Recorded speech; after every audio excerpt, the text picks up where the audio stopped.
Hey everyone, welcome back to another little rambly talky talk magic video. The State of Design just came out and did a video on this I think last year, and I wanted to do another one because these are some of the more, I don't want to say interesting, although it is, but insightful, I guess, articles that give us kind of the clearest way of what WotC is actually taking from the community as far as feedback. And I've already gone through it and made a couple of notes and whatnot, but I just wanted to run through these. So these are articles that Mark Rosewater, the head magic designer, writes that go over the last magic year of design. So this one starts from Lord of the Rings, goes Wilds of Eldraine, Lost Caverns of Ixalan, Murders at Karlov Manor, Outlaws of Thunder Junction, and Modern Horizons 3. So yeah, I'm just going to go through it and hit my thoughts on top of his, and we'll see how out of touch I am, I guess, with the state of Magic, and if they're missing anything that we'd seen previously. If you like these sorts of videos, please do all the YouTube things as we creep towards 100 subscribers. And thanks for watching. So we'll get into it. So he always starts with the highlights of what they did well, and they do like just generally what they did well, and then their lessons. And I think it's funny that he starts with pushing more boundaries, and I'm not sure what that means, at least like to me. So they want to stay true to the core Magic design, but leaning into its I don't know, I'm not sure what their bold objectives were, but it is clear that not every set worked out. I do also note that let's see right here, worst performing set in many years was during last Magic year, so that's interesting.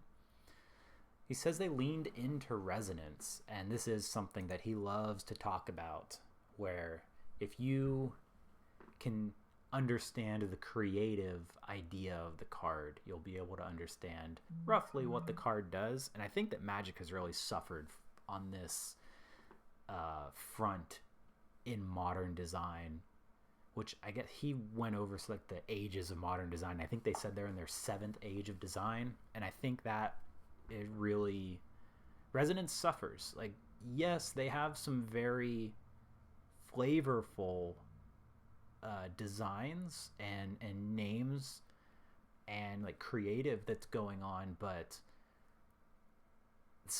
the cards just do so much nowadays that it's really hard to lean into resonance when every card is a novel. Like, how am I supposed to know what the 3/4 Valiant rare mouse does? Like, why is it a collective company guy when he's just a hero? I don't know. That's what he does. Like, it's so many words that I think it kind of impedes resonance. I do think there were a lot of cool individual card designs.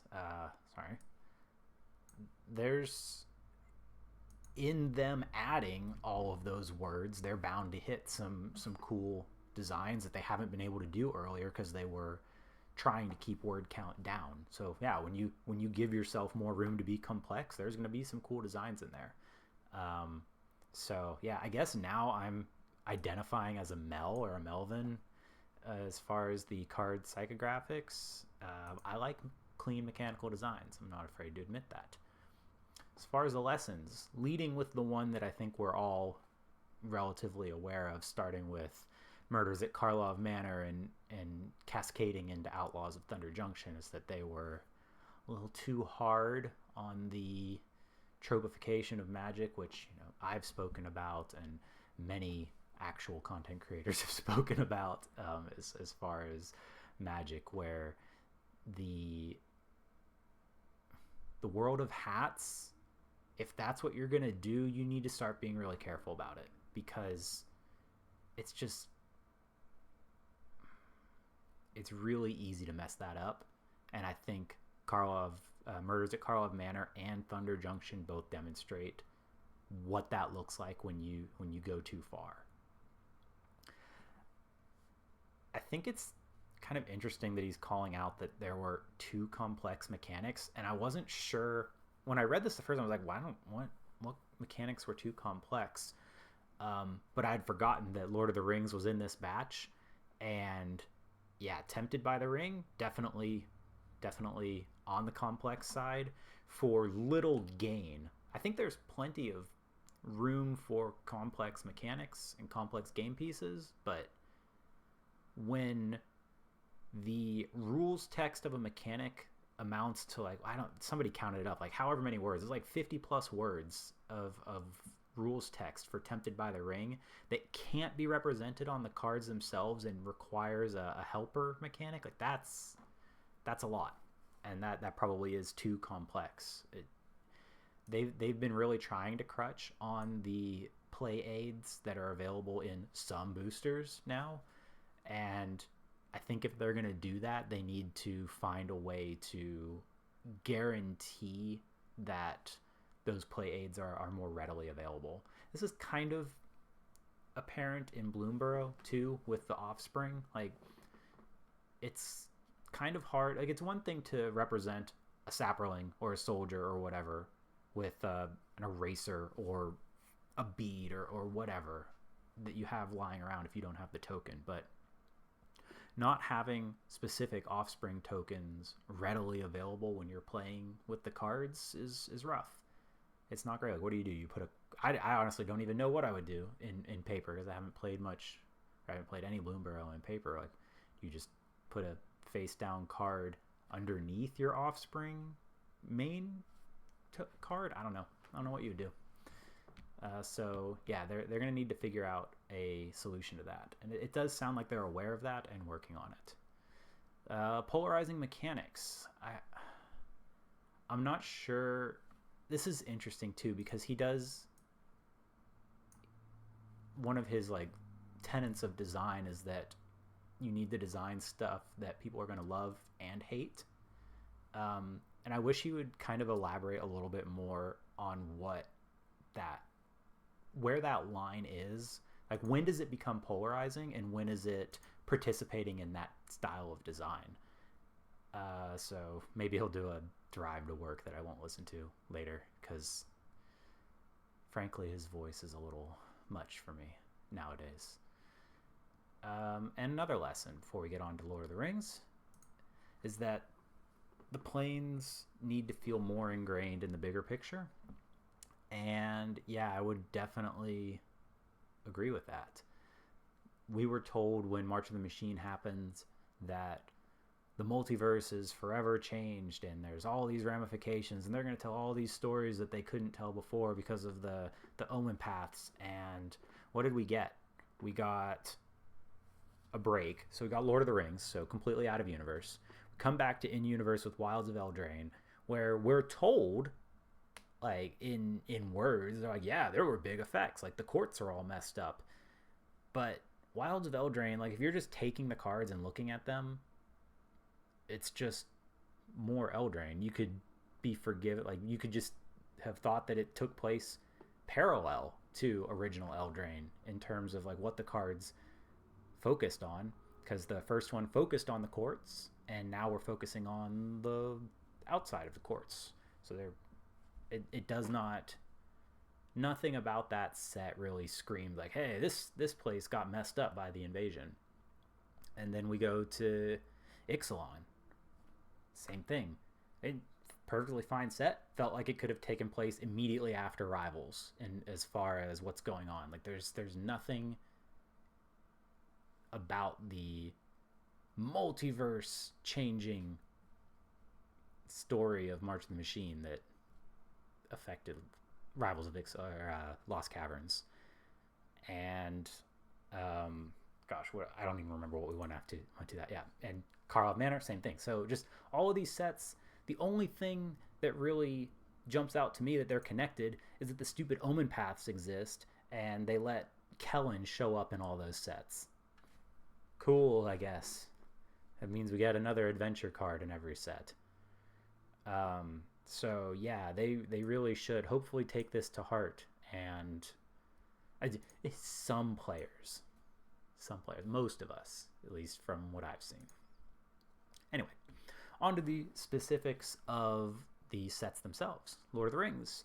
Again, Lord of the Rings feels like 3 years ago at this point. Like, just with the way the world works and how many Magic releases are, this might as well have been 3 years ago. But it is funny that they did a really good job with Lord of the Rings. And I think the key part that I took from this is this one here. They spent extra time on the set, and that is apparent. Like, the set feels like it's set in Middle Earth, and especially given the kind of the weirdness around using the IP that the Tolkien estate has established, they did a pretty good job of capturing a lot of everything that they could, really. So didn't get a lot of the actual trilogy, like references to Helm's Deep and that kind of stuff, but they definitely placed the Magic cards in that universe well. So it's kind of the same thing. Maro, that's two of the same thing. And the mechanics were good. They were nice to play with. The Halfling Typal, was that a thing? I guess. I don't know. Let's see. It's... Yeah, I don't have anything on their good notes. Let's see, the lessons. The ring tempts you received a lot of criticism, really. It's nice on one hand to know that they are listening, I guess, at the barest sense. But their proposed fix here at the end, to give it 3 abilities instead of 4, that's not the problem with ring tempting. The problem with ring tempting was, first off, flavorfully, there's no downside to you tempting, and that's a problem. The whole entire thesis of the universe is that using the ring is bad and does bad things to you. It comes with some abilities, sure, that can get you things done, yeah, but there needs to be a trade-off. And I don't think ring tempting captured that well. It's a lot happening, and sure, it probably could have been 3 abilities instead of 4, but that's not the problem with ring tempting. And I think, let's see, moving on, we're talking about limited, and hopefully this is something that gets better. I know a lot of people liked March of the Machine. I'm very low on that that set personally, as far as a limited set. But at least most of the archetypes were playable, and Lord of the Rings especially was pretty warped by Black and Red being really good and just not being able to do, especially green things. Like, green things were very hard to do in that set, and it's unfortunate because there was cool stuff going on with, like, green-white food and blue-green elves. I feel like that's it seems like that one should have been an easy one to fix. Like, a lot of the elves could have just had their power turned up to match Black and Red. This one surprises me, saying that they took extra time. I know they're talking about flavor here, but if you're spending extra time on the set, how are you not discovering this in your playtesting? Like, I know that there's a lot more games being played now, but y'all should have the ability to recognize that, because it's pretty apparent after 1 or 2 drafts. And this last lesson is an interesting way to put this. The cards were too good. One Ring and Bowmasters.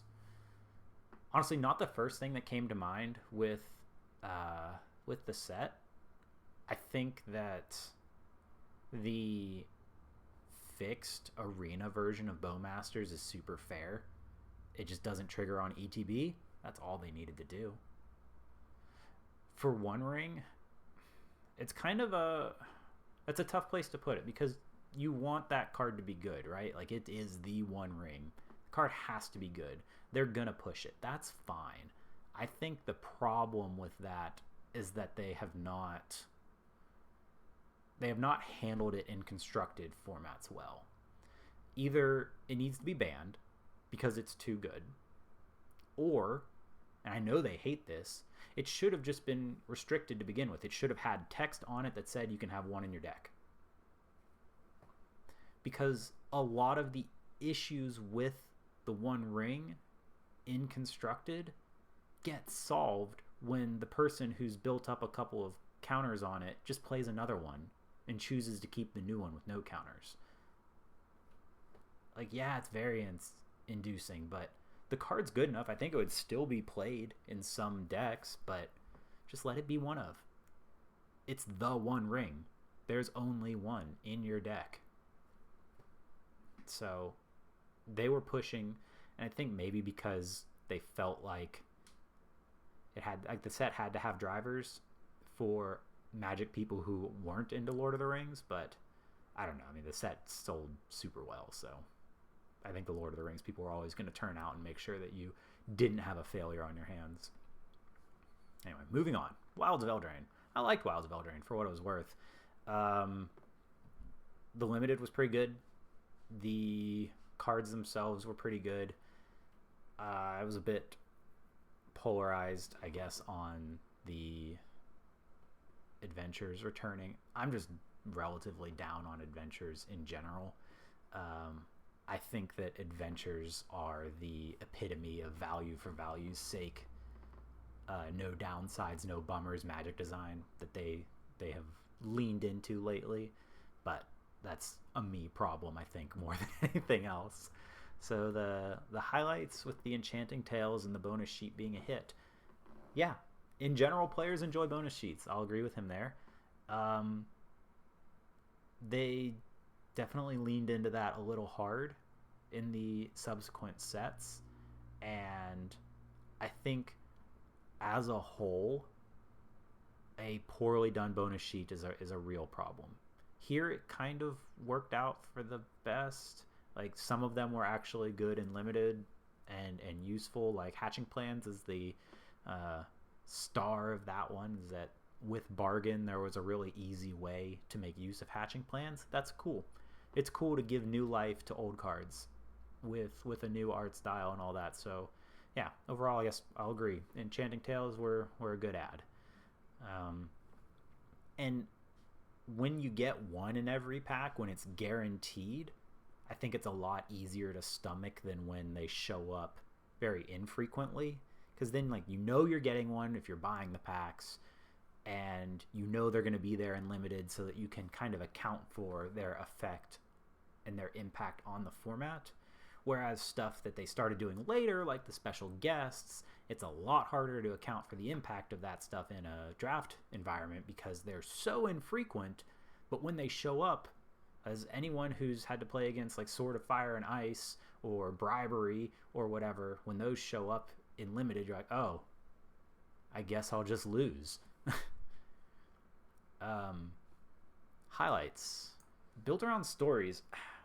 I was aware of this when Eldraine or Wilds of Eldraine came out, but I didn't really internalize it or think of it as something to note.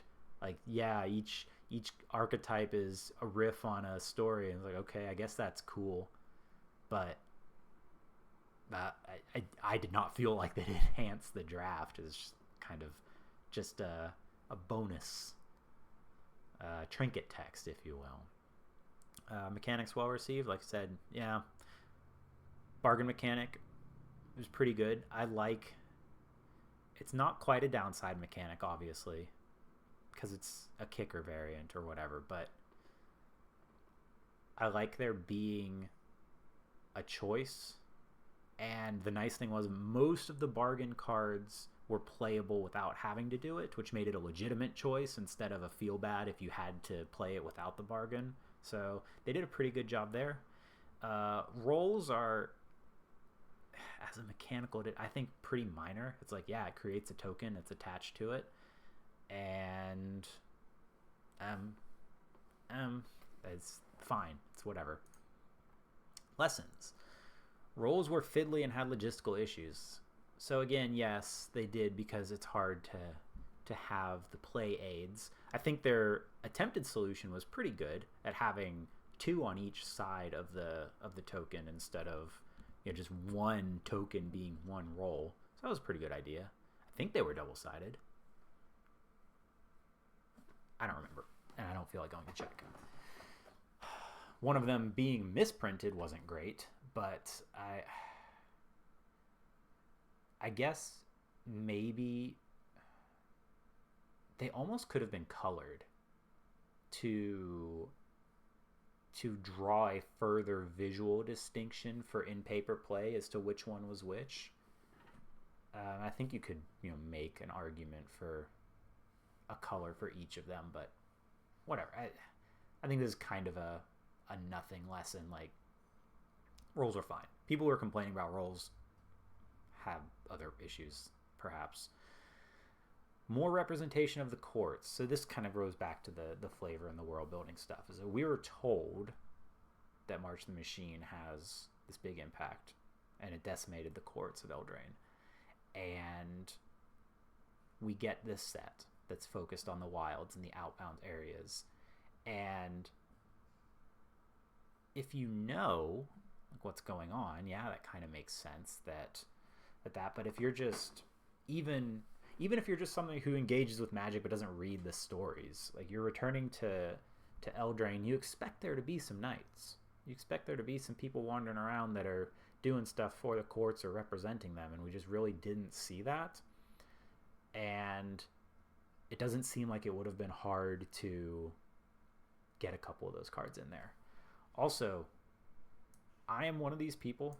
I think monocolor designs are really interesting, and for, like, in personal set design, I like to add extra pips, especially at uncommon and above, because you should be rewarded for dedicating yourself to a color more than you do. I think it's really a shame that in Throne of Eldraine they whiffed so hard on Adamant, because they were so scared of making it good and constructed. Like, just let it be good and constructed, because I got news for you. Flame Javelin, not good and constructed anymore. So let us have that in limited. It's still probably not good in limited, but let us do it. Like, it's Slaying Fire is not played.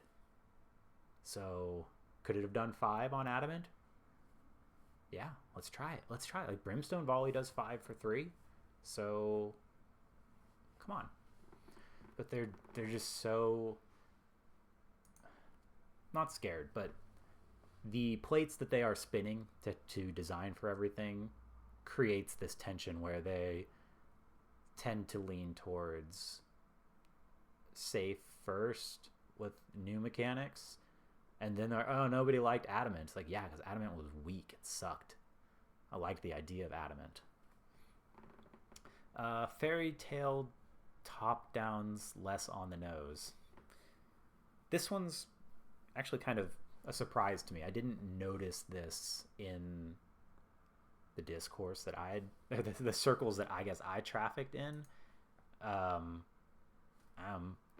It didn't. I don't know. But I guess enough people didn't like that there were food monsters. I don't know. I guess I'm not sure what specifically those complaints are about. So we'll move on to Lost Caverns.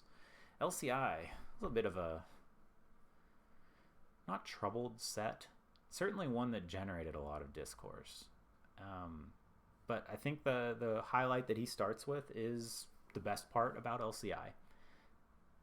I think it's a little like glad handy of it to call it amazing world building. I know that he's trying to give kudos to the team that worked on it, but just say world building and flavor. The amazing bit makes y'all sound a little arrogant. But yeah, Lost Caverns of Ixalan is a good example of a returning set that adds something to the existing world but still does its own thing.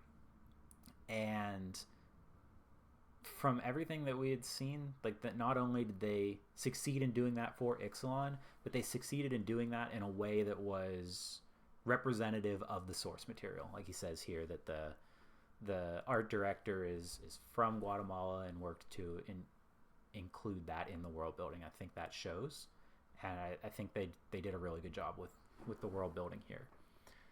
And kind of cascading into that, the evolution of Ixalan is that, like, thankfully Ixalan is one of those planes that started off with 2 continents plus an ocean between them where stuff happens, so it already felt like a more developed world than like Thunder Junction or even like Eldraine. Like, Eldraine is like a continent, if that, a region that has like pizza pie slices of colored areas in it, in my mind.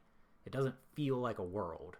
Innistrad only feels like a world because we know there's other continents, but we've never been there. And this is like where the World of Hats thing really damages world building, is you just get these like looking glass pictures of a world, these snapshots of a world, like Strixhaven. Arcavios may as well just be Strixhaven. There's nothing else happening on that world because they didn't explore any of it. And it'll probably be hailed as great world building success when we return to Strixhaven, like in 2026 or whenever that. No, I think that's next year. I don't know. I can't keep up. So, but yeah, they did a good job here with LCI. So highlight, you earned it. Artifact and graveyard themes. It's interesting because I don't think of LCI as an artifact set. I do think of it as a graveyard set. It's definitely heavy artifacts, I will say that.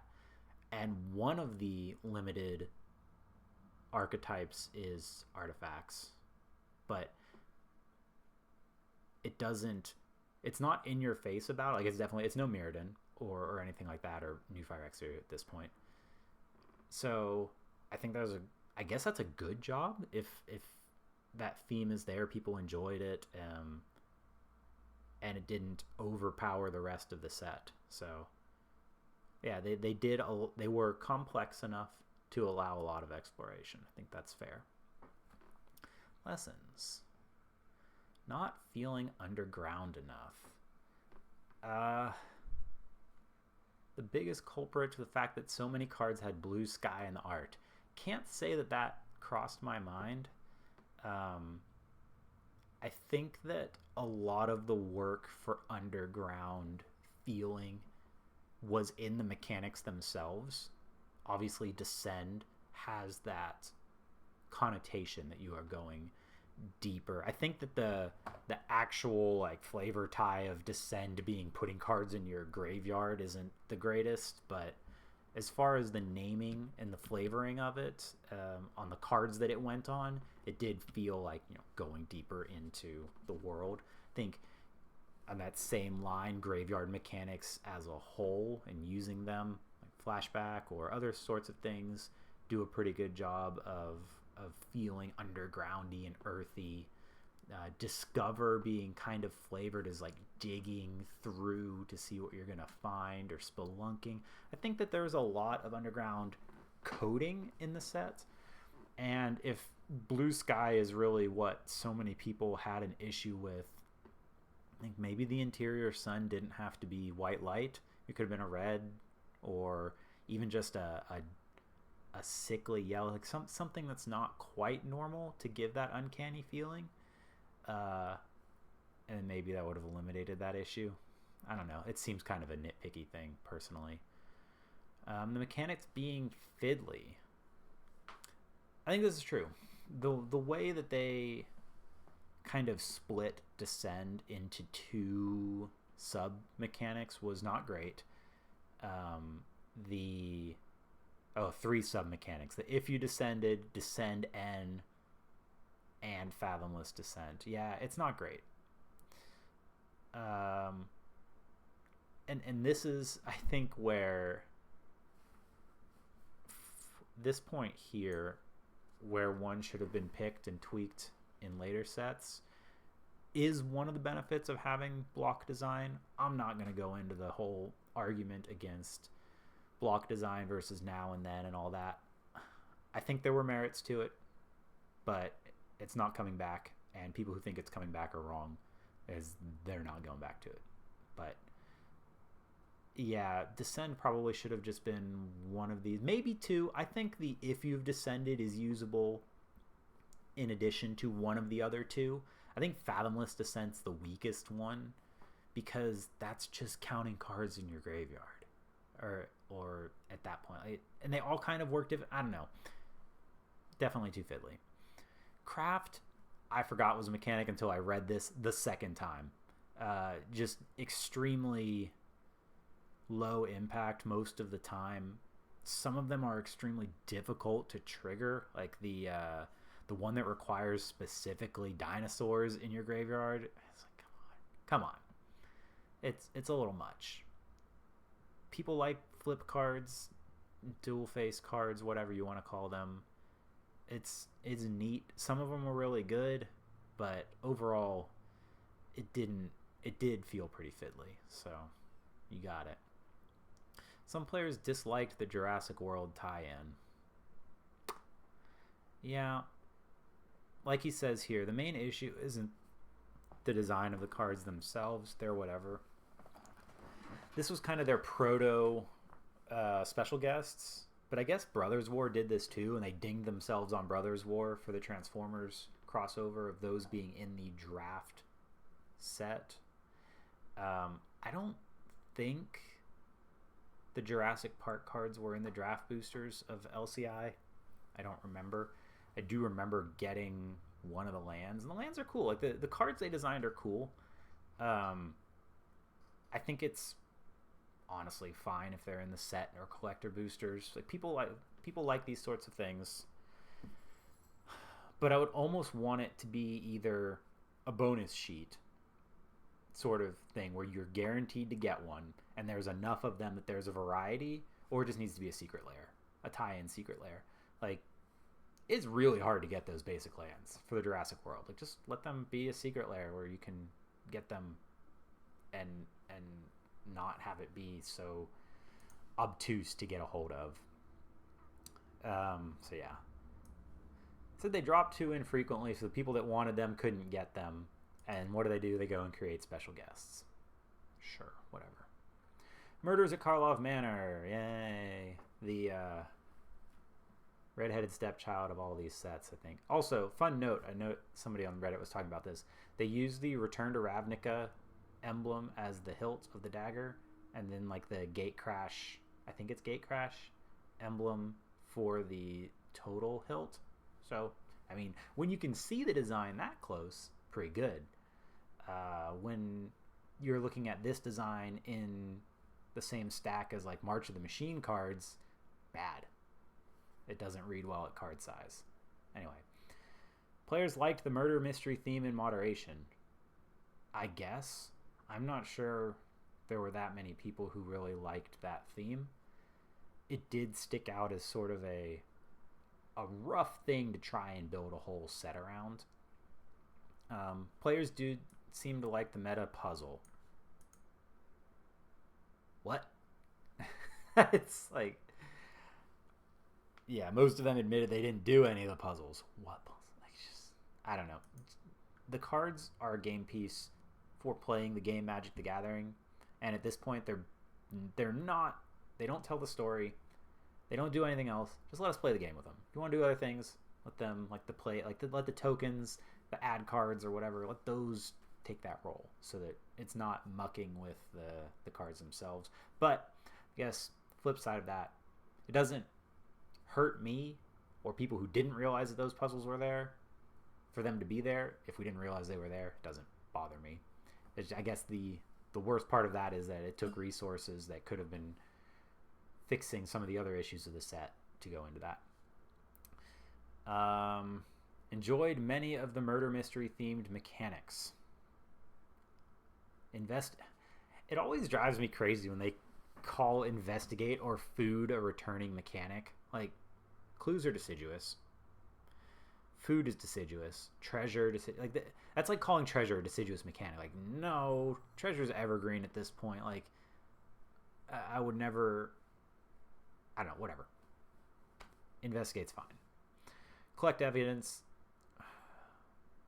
Rather fiddly, personally. They at least provided enough support to do it in limited cases. Kind of a miss, personally. Surveil lands, like, not even on the planet of things I would have called murder mystery themed. But people like them. They're good cards, don't get me wrong, but I would not call these Surveil lands murder mystery themed. Fun moments in play where you felt like you were taking part in a murder mystery. Who are these people and are they okay? That's such a wild thing. These are the people who check the box on the player survey that they feel like they're a wizard casting spells when they play the game. That ain't me. And we won't say any more on that. Some people enjoyed disguise. As he says, Morph has always been a fan favorite mechanic. For this guy especially, I love Morph. Morph is great. The fact that Morph has been outclassed by pretty much any common 3-drop at this point is a problem. But that's not Morph's fault. And their attempt at fixing it with the Ward 2 was not the best, because it doesn't fix the base problem that a 2/2 for 3 isn't good enough anymore. And they just it's not good enough. And adding Ward gummed things up and did result in them being turned face up, but still, for a lot of these just felt like you were paying 3 mana to get an enchantment with Ward that didn't attack or block for you very well.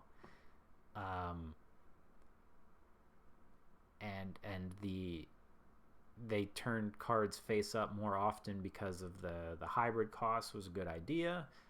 Lets those cards go in more decks. Great. Let's do more of that. Let me turn cards face up for less than 5 mana and trade with a 2/2.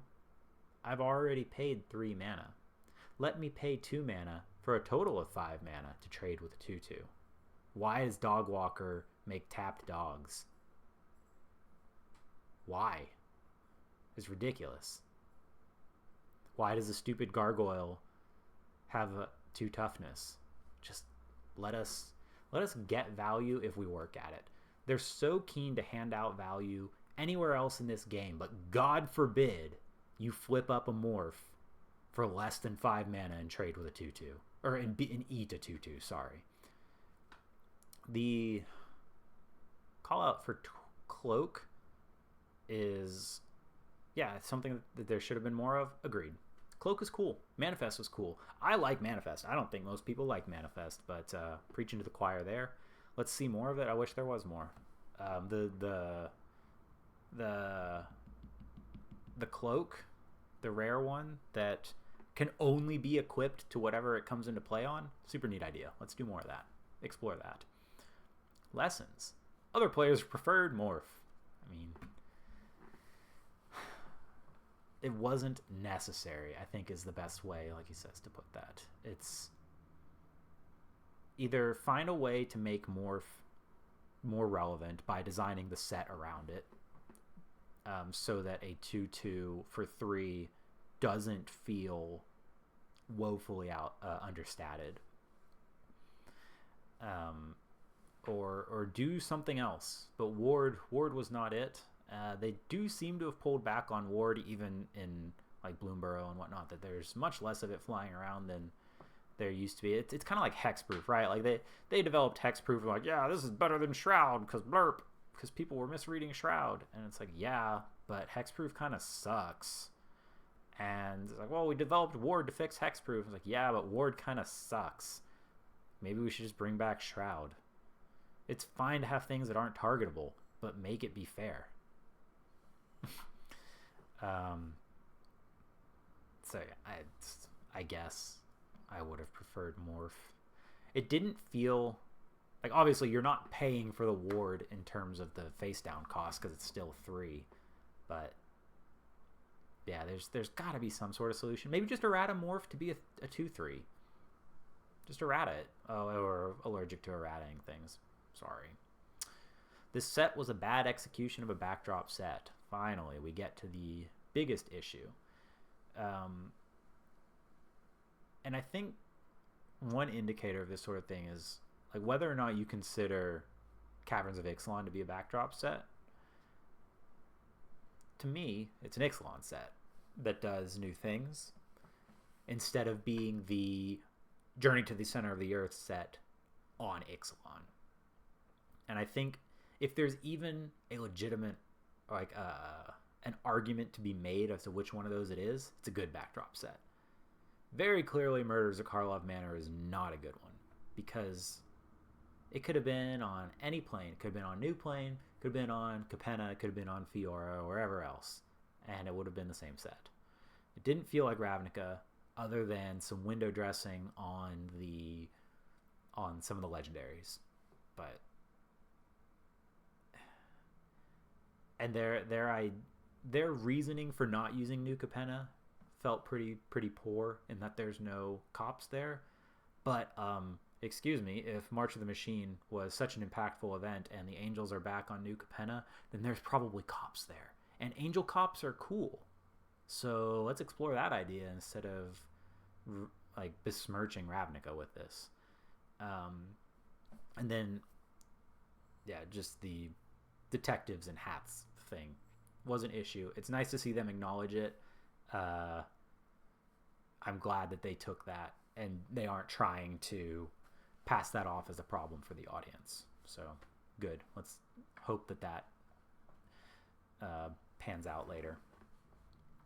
Detective mechanics overdone, same as above. Limited was too aggro. Yeah, it's pretty tough to play around with this morphs and whatnot if you're paying 3 for a 2/2 and you're just getting beaten down by 2/3 or 3/1s and 3/2s for 2. Yeah, you're not having any fun.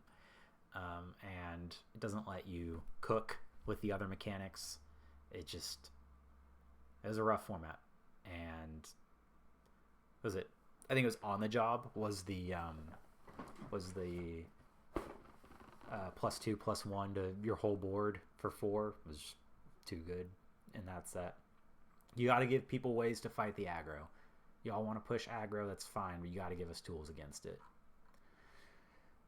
OTJ. Yeah, so this set I didn't really even interact with in draft. I did not draft a single draft of OTJ. I thought that the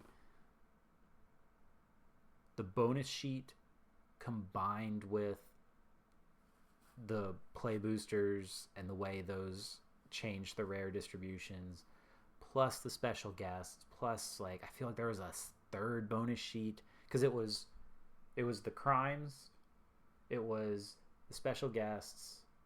There was another one that I can't even remember, but there were like 3 bonus sheets. You could get 8 rares in a pack or something like that, and like made sealed miserable to watch.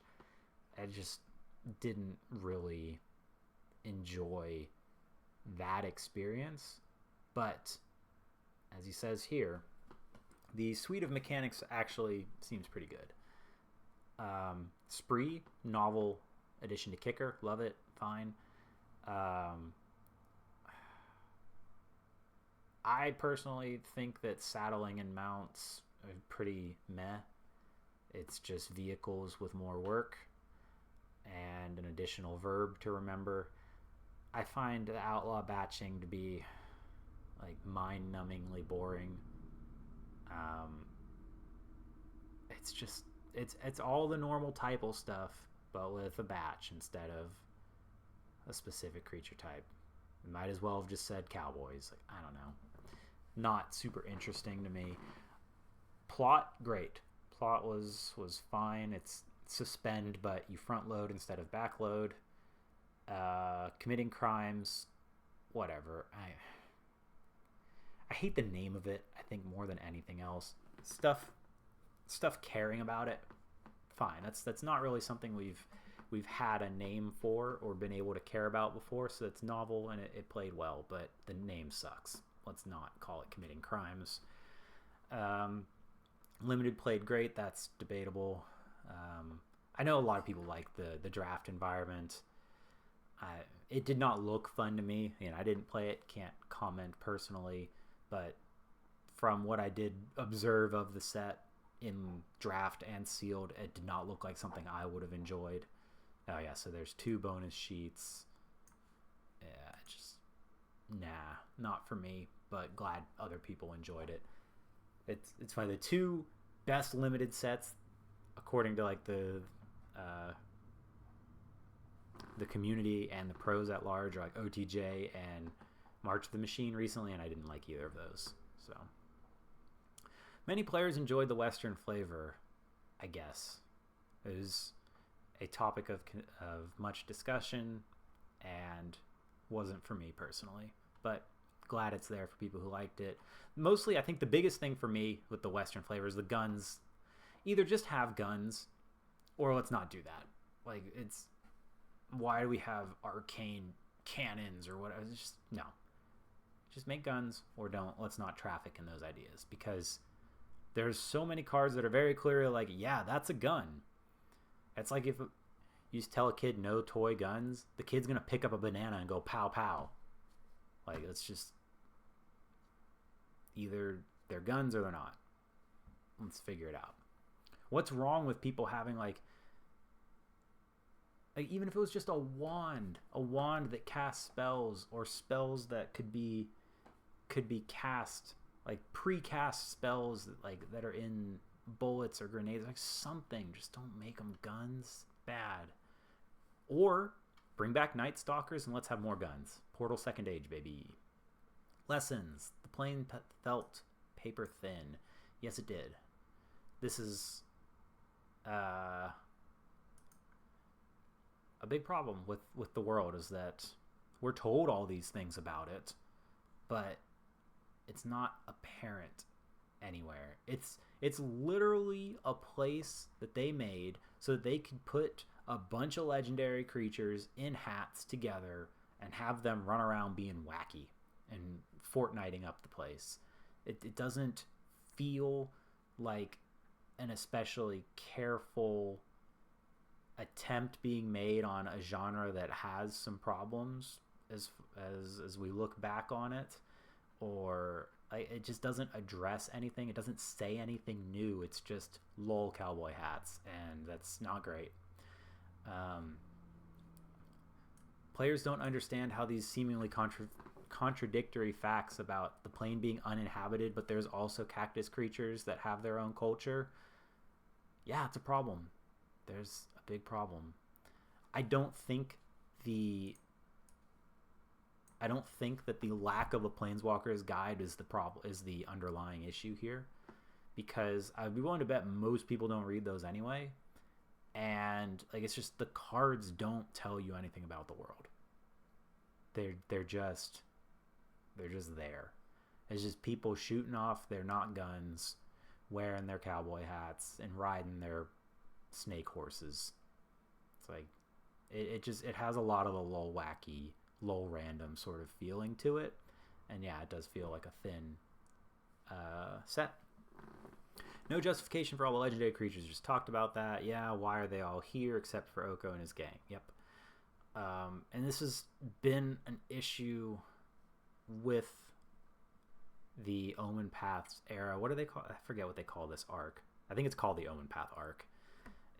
They claimed that it was going to let them tell all these stories they couldn't have told otherwise with Planeswalkers, but I have yet to see that. You can tell a heist story without it needing people from different planes. I just don't know how it's any different from the Portal situation before the mending, like when there were portals between planes, and they said they didn't want to use that because that didn't let them tell the right kind of stories. So then we went to the post mending, and now we're back effectively to portals, but it's different because they're omen paths now. They're not controllable. Sure. The tone felt too jokey. Yeah, I would agree there too. Just again, that whole low random sort of thing. Magic normally takes its settings very seriously. Yes, it's true. That's what makes stuff like holy cow so awful, so bad. Like, trust your audience to pick up on the jokes that are there, and let the set, just do its thing instead of trying to push it where it doesn't need to be. All right, finally, last one in the rounds is Modern Horizons 3. Kind of another weird one for me personally. I think this was definitely the weakest as far as interesting, like for my personal interest of the Modern Horizon sets. Like, it just, they picked two themes that I don't like. Eldrazi and Energy just don't do anything for me. And in doing that, they dedicated a lot of space in the set to those two ideas, and that made it so that there wasn't space for the stuff that people love, like, or the stuff that Modern Horizon sets have come to be known for, which is the future sighty mix and match references, callbacks. Like, yes, we do love those things when they show up. Like, that's card by card designs are very interesting, especially when they've given themselves a place where they don't have to devote a whole slate of cards to supporting a mechanic. They can just slap like Cycling and Madness on a card and just let it be the cool interaction between Cycling and Madness. That's great. More of that and less of, here's a pile of energy cards. They all go together and they play great, and that's your new Modern deck. The themes were fun. Again, just disagree personally. Accounting for taste, people like Energy, people like Eldrazi. I guess they're not super interesting to me. Limited was a blast. I guess it was fine. There were some issues with the limited format that I'm kind of surprised he doesn't note here. He gets to it later on, like with Writhing Chrysalis. But I mean, it being draftable on Arena, that was good. Yeah, I would just assume that that's going to be the standard going forward. And thinking back, it's kind of weird that Ravnica Remastered wasn't on Arena. But like, if you're going to support Arena as your flagship online place going forward, like, put the stuff on there so that we can play the sets you release. Double face cards were a big hit, I guess. Again, it's just something. It's like, it's a weird thing to call out as a good thing, because it's like, yeah, people like that stuff. Double face lands are great because it lets your mana base be better, lets you play more spells in your deck. That's awesome. Let's do more of that. Players wanted more one-off designs with the double face cards. Yeah, sure. I guess they did.